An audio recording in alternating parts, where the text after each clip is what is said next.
Amigos, bienvenidos una vez más a Cinema los Sentidos. Alberto, ¿qué tal? Un gusto estar de vuelta para hablar aquí de lo que más nos apasiona, de lo que más nos gusta, de lo que más disfrutamos, ¿no? Así es. En una semana de novedades interesantes, además, hay que decir. Comenzó la FIL, Comenzó la FIL. comenzó la Feria del Libro. Dedicada a Vallejo. Sí, correcto. Hay un congreso internacional, hay presentaciones de libros, hay un montón de actividades vinculadas con la vida y obra de César Vallejo, lo cual me parece interesante.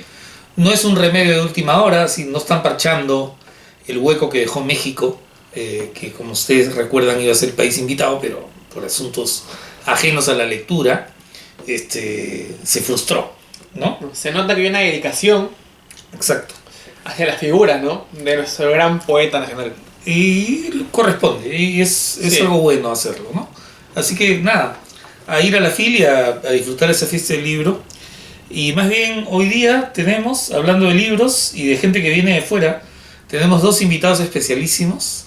El primero de ellos es Rafael Dumet. nada menos. Con él vamos a conversar de su reciente novela, El camarada Jorge y el dragón. Y cerraremos programa con un joven, talentosísimo guitarrista peruano que reside hace ya varios años en Europa. Con él vamos a hablar de música, de guitarra, de las características de la guitarra peruana y al final nos va a obsequiar una pequeña sorpresa. Se trata de ni más ni menos que de Sergio Valdeos. Antes de continuar, quiero dar un par de noticias más. El 25, la PUC va a anunciar la programación completa del Festival de Cine de Lima. Para quien quiera ya enterarse de qué películas vendrán, habrá en competencias, para competencias, muestras. Y la Semana del Cine de la Universidad de Lima ha recuperado el concurso de largometrajes, ¿no? peruanos. Y es con convocatoria abierta. Quienes quieran mandar tanto largometrajes como cortometrajes hechos en Perú pueden hacerlo. Las fechas están en redes sociales, pero ya está abierta y abierta al público, ¿no?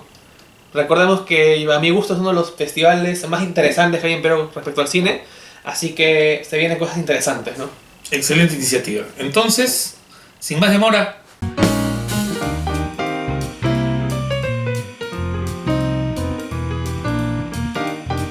Rafael Dume, bienvenido a Cinema de los Sentidos. Bienvenido a casa.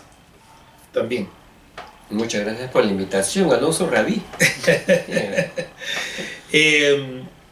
Una cosa que me está dando vueltas la cabeza es que después de El espía del Inca, que era una novela, digamos, con una elaboración compleja, sutil, está este asunto del el intertexto con los quipus y esta estructura un poco laberíntica a veces.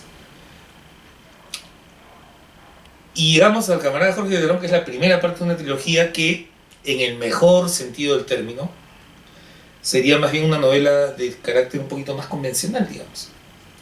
Quisiera comenzar pidiéndote una reflexión sobre ese cambio. Quizá el personaje exige una narración de este tipo, a diferencia de tu anterior novela. Yo no sé si es tan convencional. Por ejemplo, sé claramente que esta es una novela de lo que podría llamarse de aprendizaje, ¿Mm?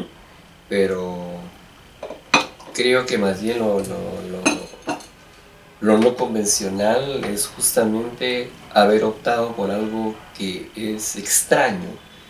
La historia de este personaje es, entre comillas, bastante jugosa y tiene que ver con su relación de igual a igual con Aya, con Mariátegui, el hecho de que él ha estado en una gran cantidad de eventos muy importantes del siglo XX, que ha sido comisario político de la Internacional Comunista, que ha estado en la Guerra Civil Española, que ha participado en diferentes lugares en la política sudamericana, ha inclusive participado, ha reconstruido el Partido Comunista chileno y en alianza con otros sectores de la izquierda chilena hizo llegar a la presidencia a Pedro Aguirre Cerda, el primer político de izquierda que llegó a la presidencia por la vía democrática en Sudamérica en el 38.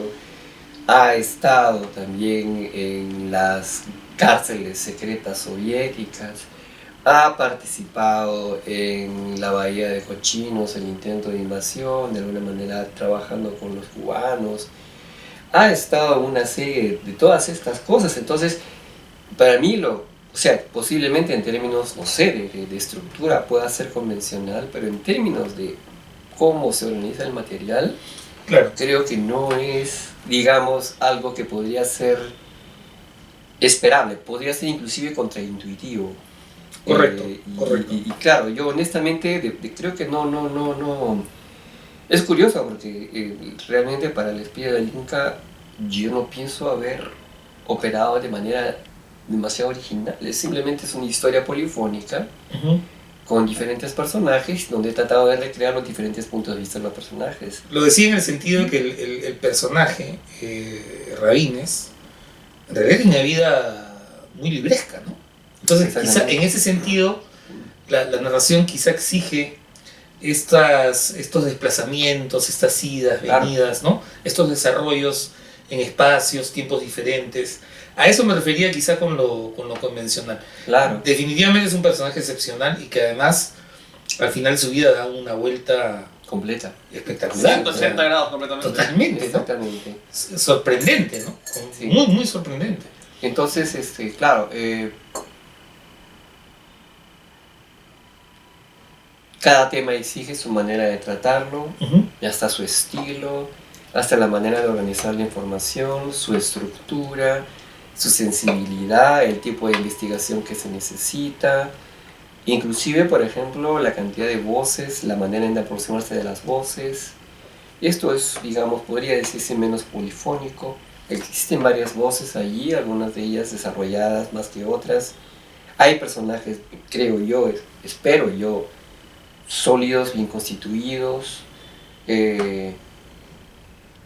Sí, podría uno, digamos, observar ciertas diferencias, pero creo honestamente que en términos de la aproximación a la investigación, No, al claro, uso de- claro, eso es más o menos son similar. procesos análogos, digamos, ¿no? Sí, sí, exactamente, ¿no? ¿Y en qué momento decides, después del espía del Inca, haber escrito el espía del Inca, decides hacer esta novela sobre Ludovicio Rabines? ¿En qué momento surge ese interés de decir, quiero escribir sobre este personaje? Bueno, yo leo constantemente sobre inteligencia, sobre espías, sobre información confidencial, y en algún artículo yo leí acerca de un cable desclasificado en el que un espía de la gente de la CIA enviaba a su superior en los Estados Unidos, en el cual en este documento desclasificado él informaba de un soplo que Rabines le había dado a él acerca de unos conflictos que estaban ocurriendo en la cúpula cívico-militar en el año 1962. Y parte de la credibilidad del soplo era el hecho de que provenía de Audeocio Rabines, que además al parecer era una fuente confiable. Tenía una cercanía muy inmediata a la fuente principal. Era el presidente Pérez Godoy, que era el primo hermano de Rabines. Entonces a mí me pareció muy extraño que este señor, en primer lugar, tuviera el acceso, o sea, que alguien que fuera un informante, que hubiera evidencia Ujú. concreta de que él era un informante de la CIA. Bueno, el hecho mismo de, por ejemplo, de confrontarme con un documento clasificado, descubrir su estructura, ver la manera como era presentado, para mí fue fascinante también. Y también el hecho de que no hubiera servido para nada, no hubiera habido ningún tipo de discreción, el elemento familiar, es decir, que este compadre no le hubiera importado informar acerca de los líos que pasaba su propio primo, hermano. Claro. Entonces para mí eso fue bien chocante. ¿Quién hace estas vainas? Entonces yo había escuchado hablar de Rabines, había escuchado hablar de él como un tipo controvertido.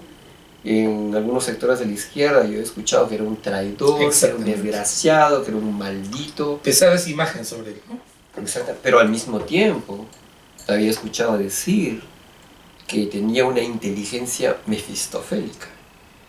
Y entonces me sentí inclinado pues a leer su libro de memorias y es impresionante. Su libro de memorias, que se llama La Gran Estafa, es una sucesión de hechos rocambolescos, cada uno más interesante que el otro, donde él te cuenta al principio su vida en Cajamarca, después su llegada a Lima, su relación con Anaya, su relación con Mariátegui, su participación en las huelgas con la Cerro de Pasco Corporation, y toda esta serie de cosas que conducen además y tienen como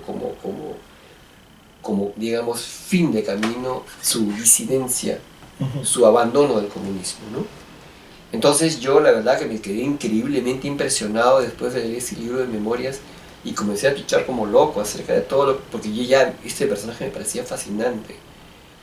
Y fue muy interesante cuando me fui descubriendo poco a poco que gran parte de las cosas que decía en su libro de memorias no necesariamente no se condecían con la verdad. Ajá. Algunas de ellas bastante gruesas, bastante importantes. Y allí fue otro tipo de fascinación el que comenzó a entrar. ¿Quién es este compadre que además escribe de manera brillante? Que además dirige campañas de propaganda que funcionan, que además tiene que ha funcionado como caja de propaganda de la CIA. Descubrí además la historia de la escritura del libro, como su libro de memorias es una manufactura de la CIA y cómo se construyó ese artefacto. Lo pude descubrir, inclusive hice una investigación muy precisa, quiénes estuvieron involucrados en esa manufactura, qué persona fue la traductora, qué persona fue la editora, qué editorial publicó el libro, cómo se distribuyó, la presencia de Pedro Beltrán en todo esto, además, porque él fue, digamos, el puente principal y además estuvo presente en todo el proceso. Él era el abogado de Rabines en Estados Unidos. Wow. Él representaba los intereses de Rabines en Estados Unidos, ¿no? Los intereses inclusive editoriales. Entonces, Impresionante. Nada, el asunto es que todas estas cosas, poco a poco el interés, la razón del interés fue cambiando y en algún momento determinado, debo confesarte y decirle, pero este compadre ya es un farsante, ¿no? Pero al mismo tiempo su influencia era innegable. El grado de acceso al poder que tenía era innegable. Un animal político de esos, ¿no? Pero un animal, una bestia salvaje política. Y nada, definitivamente un elemento muy importante que sigue siendo parte de la fascinación es que él estuvo en todas. Es decir, como me han mencionado a mí, es una buena analogía que no se me había ocurrido, es una especie de Forrest Gump del siglo XX, ¿no? O sea, el compadre ha estado en todas. Pero malicioso, ¿no? Con malicia, ¿no? Pero en posiciones interesantes, extrañas, en lugares extraños.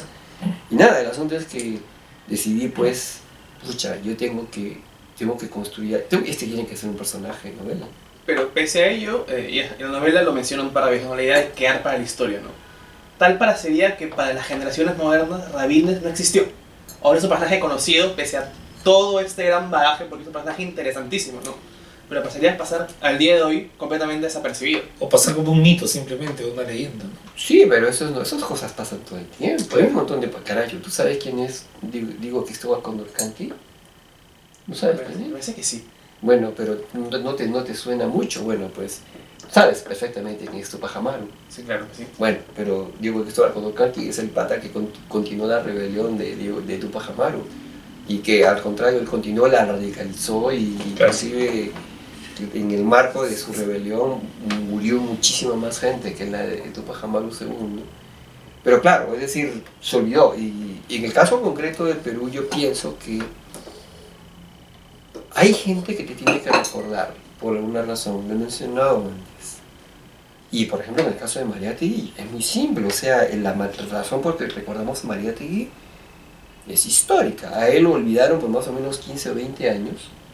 Apenas murió, él estuvo en una especie de limbo donde todo el mundo se olvidó de él por unos buenos 20 años, y que fue a partir justamente de un revival organizado por su esposa Ana Quiape, que tenía una editorial, se Claro. llamaba Minerva, y los hijos, que ya llegados a la adultez comenzaron a asumir el rol. Me recuerda De un conservar. poquito el caso de Vallejo, ¿no? Porque en realidad con la Bonito. edición Porras y Oriente del 50 es que vuelve a la mesa Vallejo, ¿no? Tiene que haber algo interesado en recordarte. Claro. En el caso de Aya no hay ningún problema. Hay muchas personas en el APRA o fuera de ella que han escrito acerca de él, que han escrito digamos su biografía, gente como Luis Alberto Sánchez, gente como otra, un montón de gente que ha publicado acerca de él, hablan de él.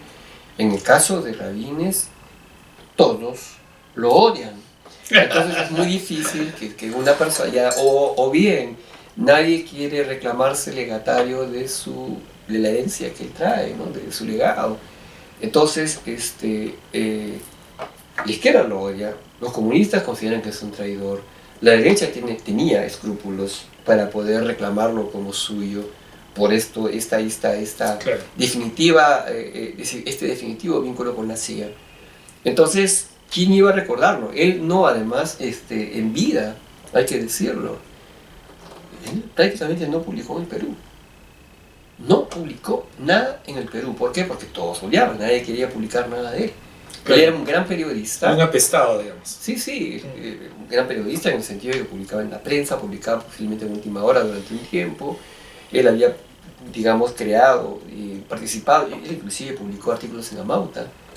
Y también, además, publicó en los órganos del Partido Comunista. Uno de ellos era Osi Martillo, por ejemplo.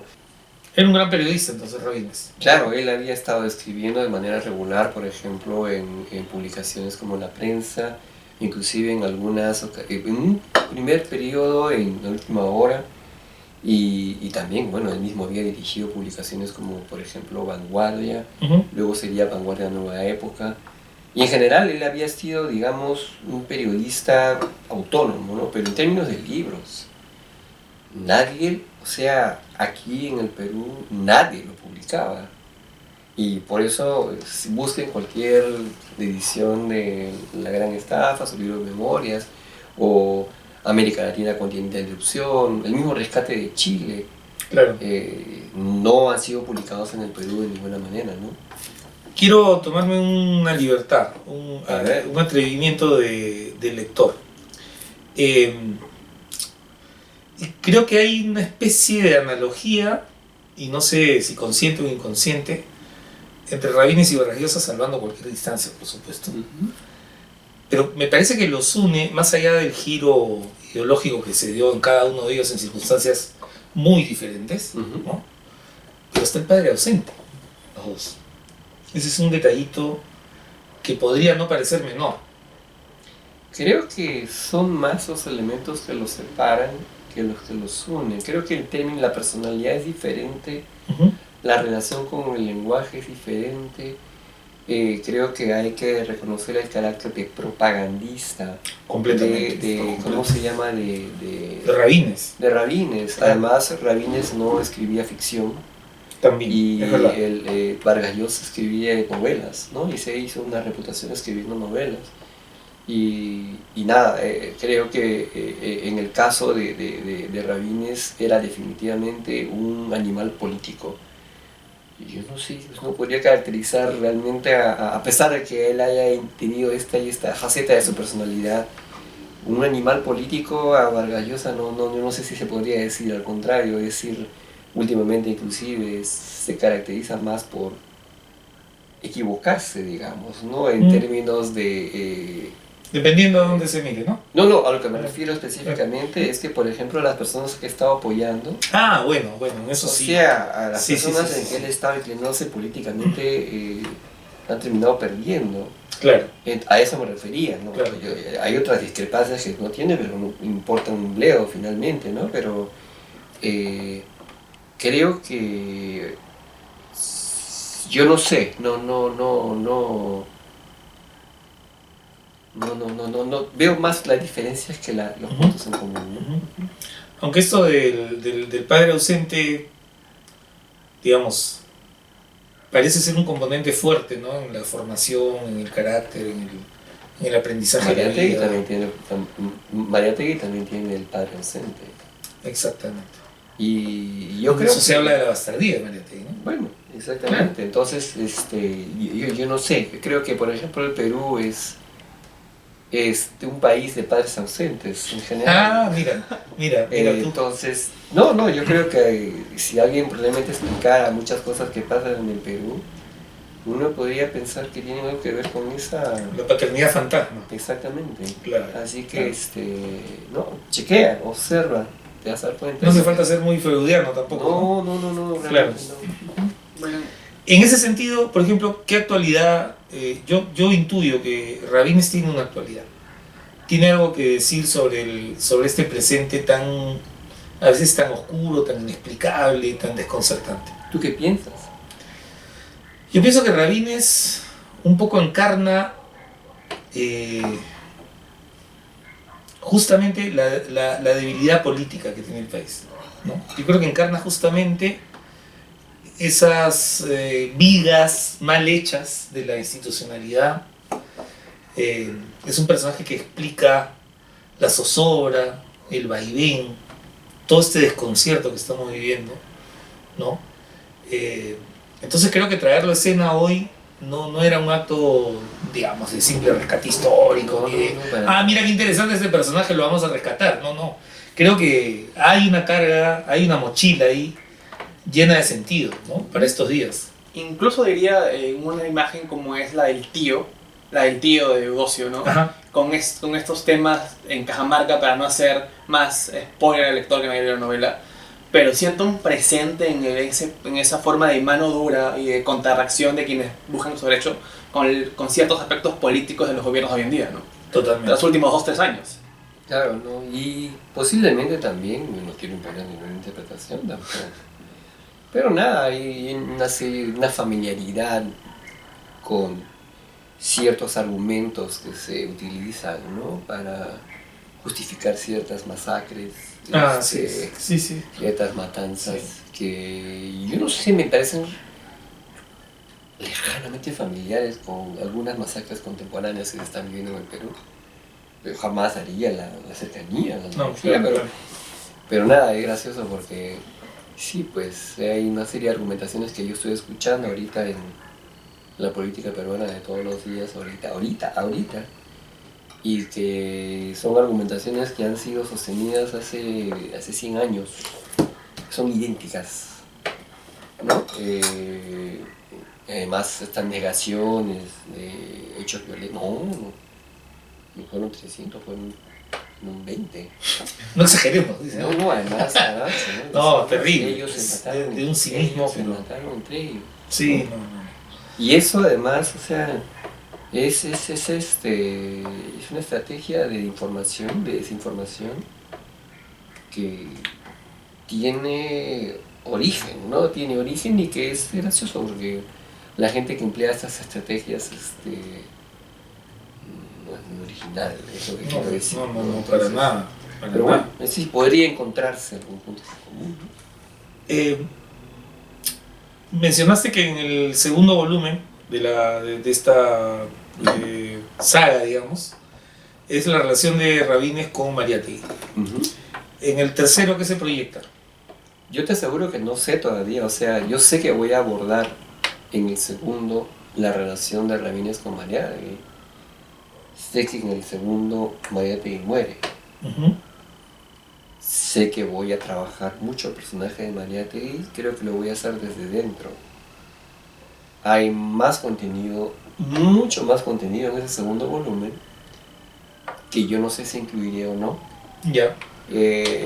Pero eso lo veré cuando esté trabajándolo, ¿no? En el tercer volumen también hay cosas que me imagino que van a posiblemente tener más relación con su vida después de que él se convirtió en De la conversión, claro. Exactamente, y específicamente en los últimos años, cuando ella se convirtió pues en un apologista de las dictaduras de derecha en América Latina en los 70, ¿no? Claro. Y también, por supuesto, su muerte. Fascinante, ¿eh? De verdad que no quisiera quedarse aquí un par de horas conversando. No sé si tienes alguna pregunta última, Alberto. ¿Hay alguna fecha tentativa para saber cuándo nos deleitarás con el siguiente volumen? no lo hay, porque todo depende de cuándo salgan las cosas, porque o las cosas hay que hacerlas bien. Y claro, mi proceso es muy orgánico. Yo estoy investigando, haciendo mi tarea, haciendo cronologías, organizando la información, pero Variety no ha empezado a hablar todavía. No ha empezado a tomar decisiones y llegará un día en que buenamente él empezará, pues, no sé, me sentaré en la mesa de trabajo y comenzará a hablar. Te cuento una anécdota pequeñita A ver. que descubrí leyendo un libro que reúne material inédito de Mariátegui. Bueno, material inédito y también del otro, o sea, olvidado. ¿No? Y claro, ahora hablamos mucho de los caviares y esto hay una obsesión, ¿no? Por señalar, tú eres caviar, tú también eres caviar. Hay un artículo de Mariátegui muy gracioso, donde habla de... En su época no se hablaba pues de los caviares, se hablaba de los bolchis, ¿no? Entonces, un poco cuenta, bueno, quiénes son los bolchis, a quiénes les dicen, por qué les dicen, ¿no? Y es graciosísimo porque realmente casi nada cambia, ¿no? O sea, Sí. es más de lo mismo todo el tiempo. Además, ¿no? uno también uno no va a prestarse a ser definido por Es unas increíble. personas que No, quieren por supuesto. categorizarlo, meter Exacto. etiquetas a cada Exacto. uno. Yo la verdad me parece muy gracioso porque yo hago una comparación entre el término caviar y el término del universo, digamos, la definición del universo. Me parece que estuvieran en permanente expansión, ¿no? Claro, Porque de verdad pues, gracioso cada, o sea, el es un comienzo fenómeno físico ya. ¿Ah? No, y además es gracioso cuando te dicen, yo no sé, yo no como pescado ni marisco, por ejemplo. Y yo no voy a restaurantes caros, porque de ahí viene pues el origen. Claro, Ese claro, término claro. que Exacto, viene sí. de la Los Gosh, bombiván, la Gosh caviar, ¿no? justamente Los la bombiván política con conciencia francesa. social, ¿no? Yo Claro. no sé, yo vivo en mi granja, tengo mis alpacas, tengo mi comida, no me friegues pues. Claro, Sí, claro. caviar, ya, claro. Exacto. Entonces, además creo que básicamente es una manera de estigmatizar a la gente que se interesa por los derechos de las minorías, Exacto. se interesa por la justicia social, No hay por qué se interesa por la estigmatizar eso, igualdad ¿no? de Por las favor. oportunidades, Una se interesa tontería, por la ¿no? democracia, Así se es. interesa por la preservación de ciertas, digamos, libertades democráticas, se interesa por ese tipo de cosas. ¿Caviar? Muy bien, Rafael, muchísimas gracias por tu tiempo, por tu palabra. Ha sido una conversa estupenda. Como siempre, Como siempre dura poco, lo bueno viene poco chico, dicen, ¿no? Estoy chiquitito. No sé. Muy bien, ha sido Rafael Dumé con nosotros. No se mueva.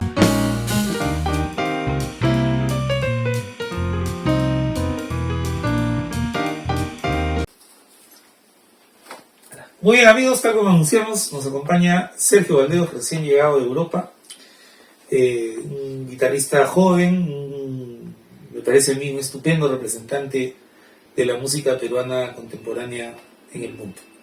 Sergio, bienvenido a Cinema en los Sentidos, un placer. Alonso, gracias por lo joven. Gracias por lo joven. Tratando de atar cabos con tu biografía, tú empiezas muy temprano lecciones con Carlos Jaime, ¿verdad?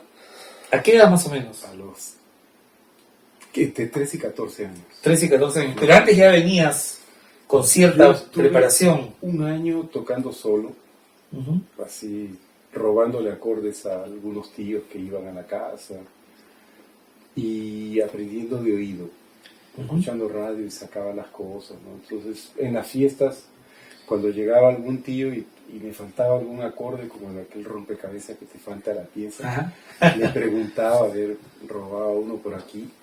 Mi padrito me enseñaba canciones, yo cantaba antes de tocar. Antes de tocar cantabas. Y comencé a tocar porque me dijeron que tenía que dejar de cantar para no perder la voz.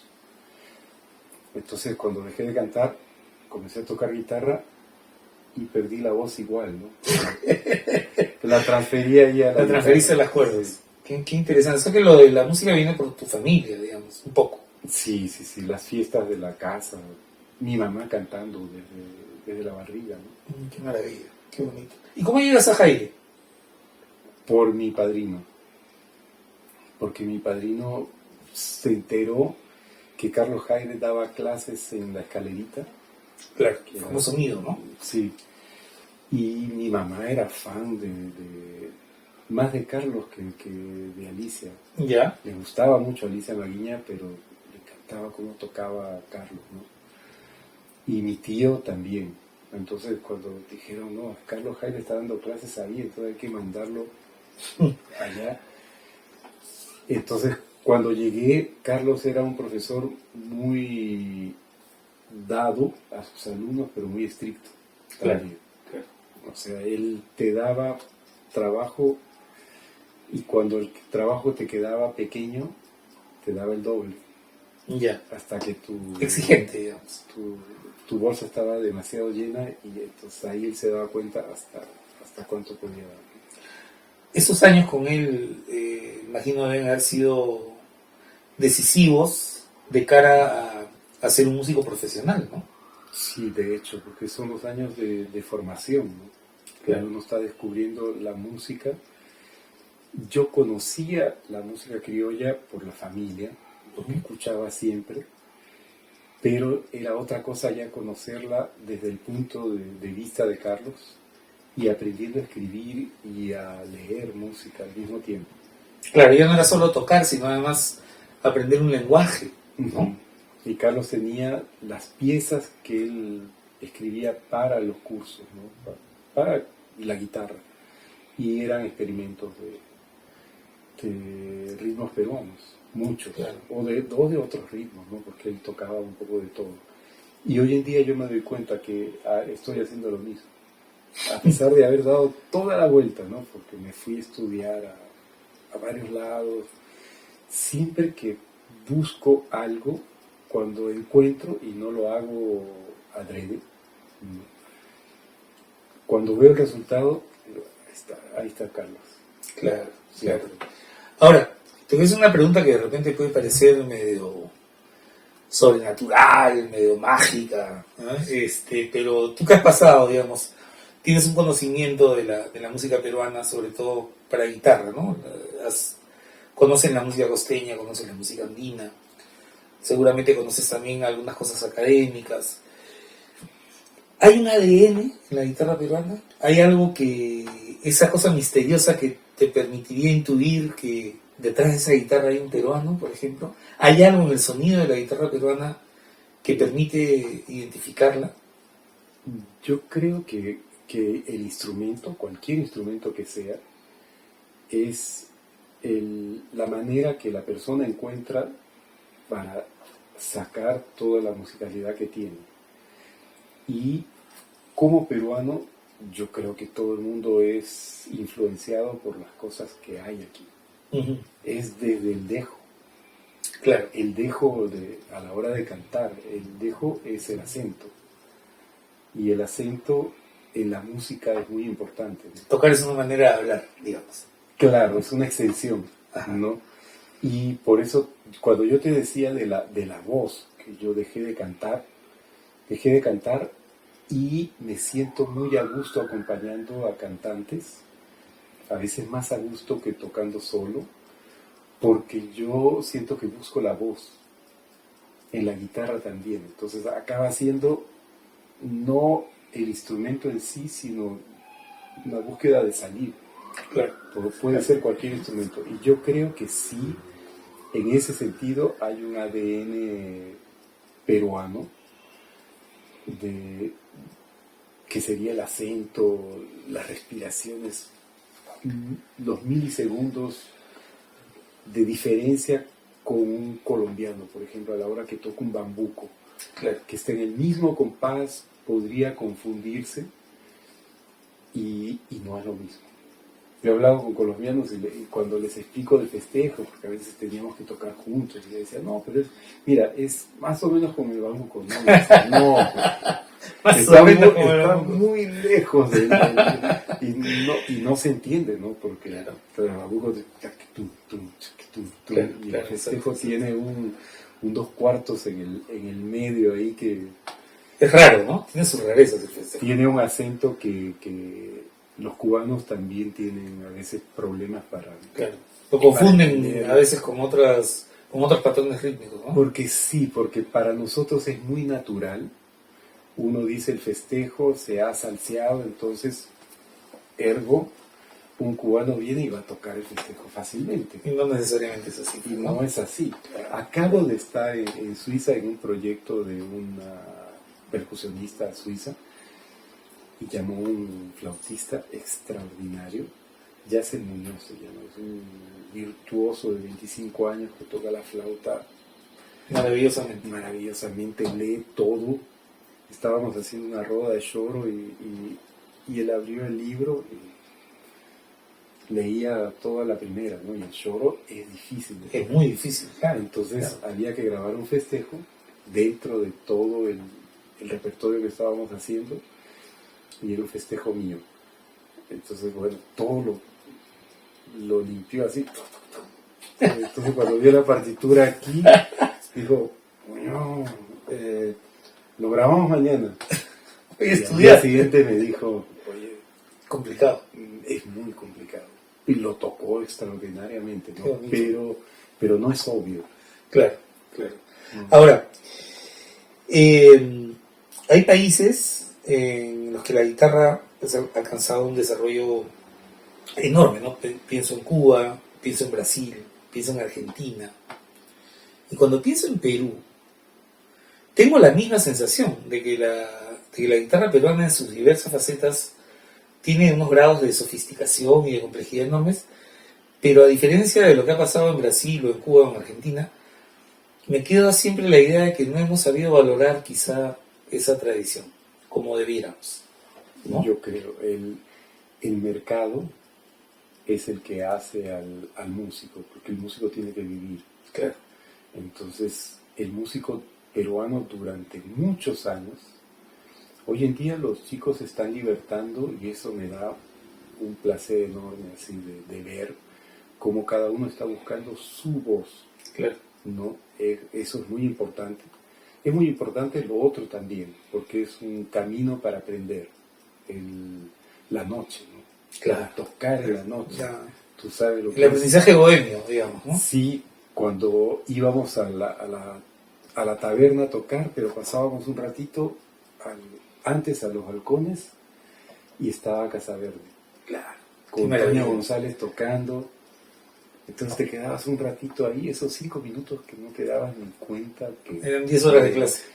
de lo que estaba pasando en tu cabeza, después se vuelve algo a lo que vas a venir para nutrirte de lo que habías escuchado, ¿no? Claro, claro. Lo que pasa, yo creo, en Brasil, en Cuba ha habido la revolución que ha lanzado mucho la cultura. Sí, es O verdad sea, eso, ¿no? han habido muchas escuelas de música, mucho músico, mucho apoyo.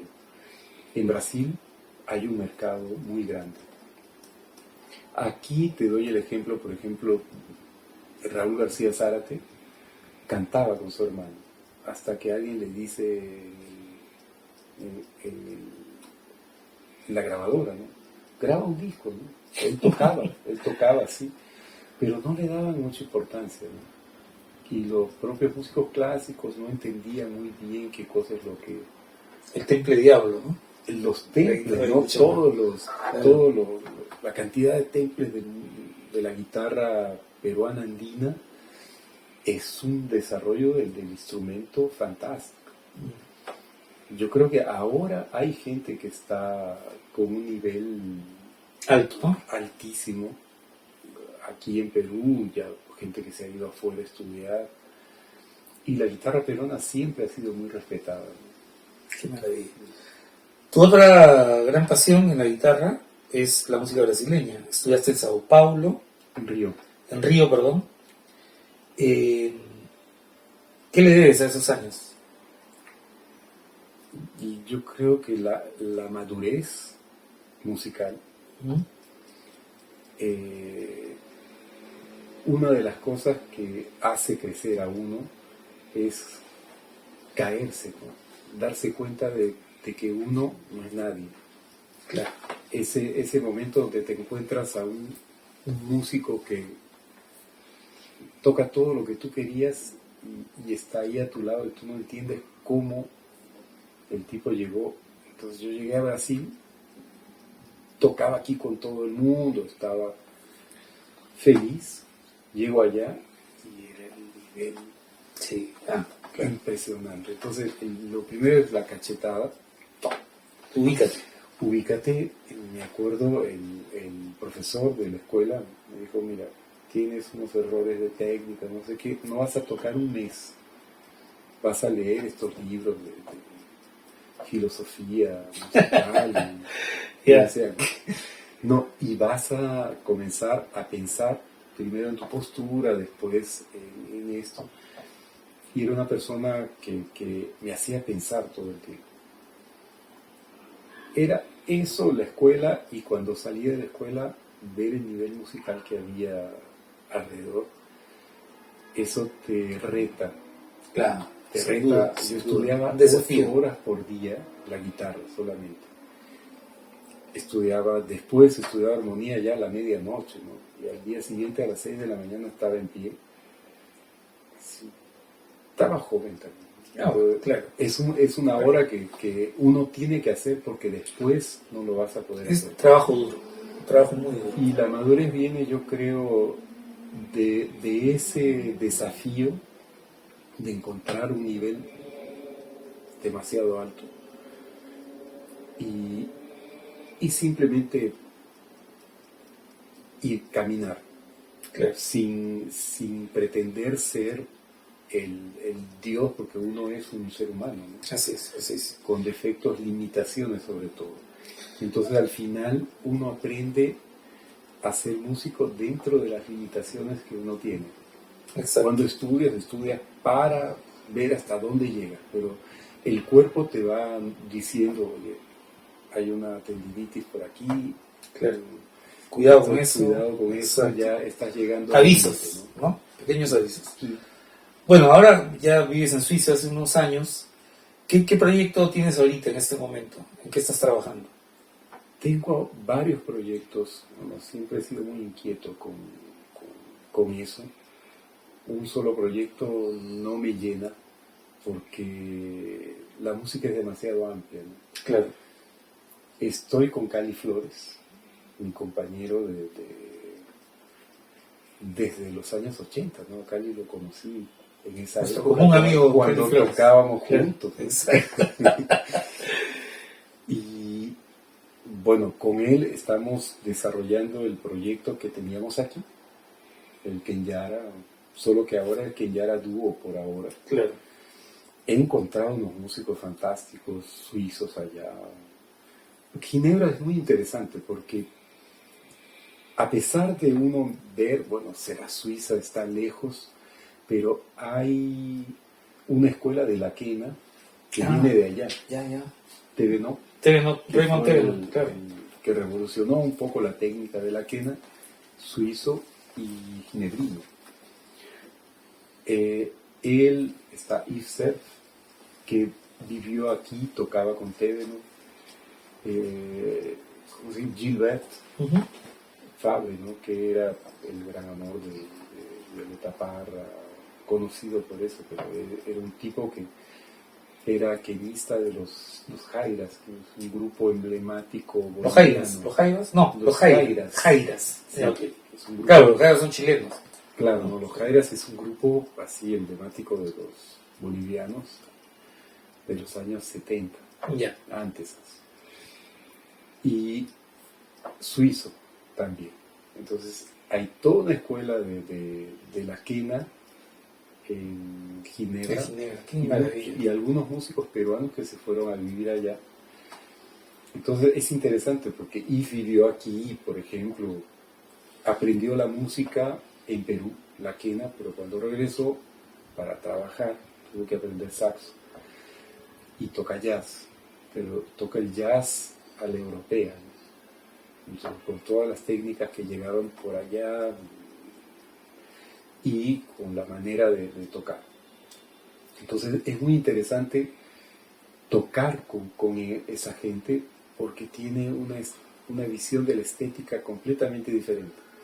Al principio es muy difícil, Claro. muy difícil. Pero luego se van uno complementando. piensa, lleva la música. Yo me acuerdo, llevaba la música, la que yo hacía, decía, sí, no, eso es muy simple, rítmicamente es complejo, pero armónicamente es muy simple. Bueno, vamos a tocar.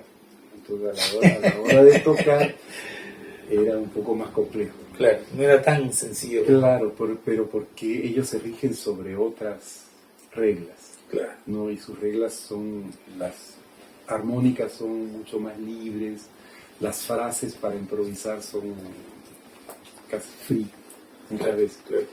Tengo un trío, por ejemplo, con una japonesa que hace free jazz y un percusionista suizo que toca cualquier género del mundo, ¿no? Qué maravilla. Me encanta la música de Armenia. Qué maravilla, qué maravilla.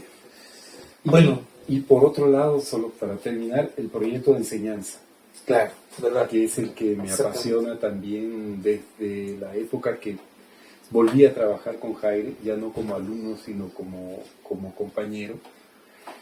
Y hicimos un proyecto para investigar la música, Es muy bonito eso. la guitarra peruana. Devolver lo aprendido, ¿no? Y compartirlo. Sí, de conversar con él sobre lo que había aprendido, pero a partir de análisis después de haber dado una vuelta.